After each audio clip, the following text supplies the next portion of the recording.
নমস্কাৰ প্ৰিয় ফেচবুক প্ৰেমী শ্ৰোতাসকল। ফাগুন মানেই এটা ভাল লগা মন বা ভাল লগা বছৰ নহয় জানো।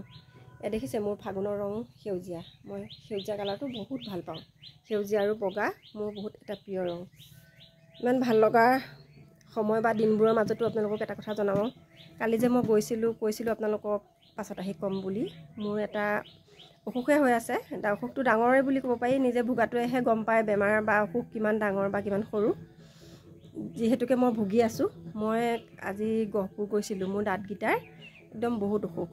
দেখিছে নহয় মোৰ দাঁতখিনি কেনেকুৱা হৈ গৈছে। আগতে মোৰ দাঁতখিনি বহুত ধুনীয়া আছিল, বহুত ভাল আছিল, বগা আছিল বা ঘন আছিল, ধুনীয়া আছিল মোৰ দাঁতখিনি।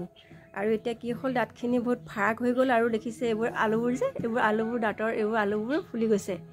আৰু দাঁতৰ গুৰিয়ে গুৰিয়ে কিছুমান কিবা পুজ তেজ জমা হোৱাৰ নিচিনা হৈ গৈছে। অশান্তি লাগে, বহুত বিৰক্তি, বহুত বিষায় দাঁতখিনি।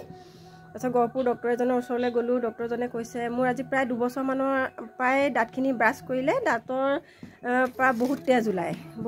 মই সেইটো যেন কিবা এটা বেমাৰ হৈ যাব একেবাৰে ভবা নাছিলোঁ। তাৰপাছত এতিয়া দাঁতখিনিত বোলে কিবা ইনফেকশ্যন হৈ গ'ল, দাঁতৰ গুৰিত কিবা কাৰ্বন জমা হৈছে। তাকেহে এতিয়া ডক্তৰে কৈছে কাৰ্বনখিনি চফা কৰিব লাগিব, বহুত পইচা, প্ৰায় 10,000মান টকাৰেই প্ৰয়োজন হ'ব বুলি কৈছে। তাৰপাছত এতিয়া ইমানবোৰ মেডিচিন লৈ আহিছোঁ। এইটো দেখিছেনে, এইটো কলগেট লৈ আহিছোঁ। তাৰপিছত এইটো দাঁতত লগোৱা মলম এটা দিছে। তাৰপাছত এইটো কুলকুলি কৰা ঔষধ দিছে। এইটো কুলকুলি কৰা ঔষধ। এইটো মই কুলকুলি কৰোঁতে বহুত ভাল পাই গৈছোঁ। এবাৰতে বহুত ভাল লাগি গৈছে। ভাবি লৈছোঁ মানে মনতে কিবা এটা ভাল হ'ব।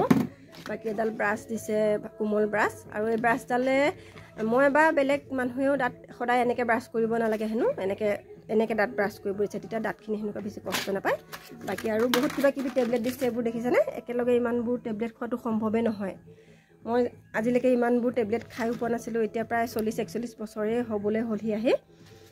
মই আজিলৈকে ইমানবোৰ মেডিচিন খোৱাই নাই। ল'ৰা ছোৱালী 3টা জন্ম দিওঁতেও একদম শাহুমাই ধান খেৰ পাৰি চুকত একে বস্তা দিয়ে একদম মেকুৰীয়ে যেনেকৈ পোৱালি জন্ম দিয়ে একদম তেনেকৈ জন্ম দিছিলোঁ। আচলতে কেনেকৈ জন্ম দিলোঁ, কেনেকৈ ডাঙৰ হ'ল গমেই নাপালোঁ। তাৰপাছত এতিয়া আপোনালোককো সেয়েহে দেখুৱাইছোঁ। দাঁতৰ গুৰিৰ পৰা যদি তেজ ওলায় অকণমান ডক্তৰক দেখুৱাব আৰু নিজেও যত্ন ল'ব। আৰু দাঁতৰ বিষৰ সমান মানে বিষাক্ত বিষ মই নাই বুলি মই নিজকে ভাবোঁ, যিহেতুকে মই ভুগিছোঁ।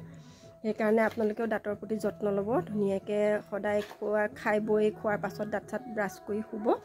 তেতিয়া হেনো দাঁতৰ পটককৈ প্ৰব্লেম নহয়। এতিয়া আকৌ যেতিয়া মই দাঁতখিনি ৱাছ কৰিম কিমান কষ্ট পাম, কিমান বিষায় বা মই কিমান কান্দো আপোনালোকক ক'ম। আৰু আজিলৈ মোৰ ভিডিঅ'টো ইমানেই দেই। সকলোৱে চাব। Bye bye.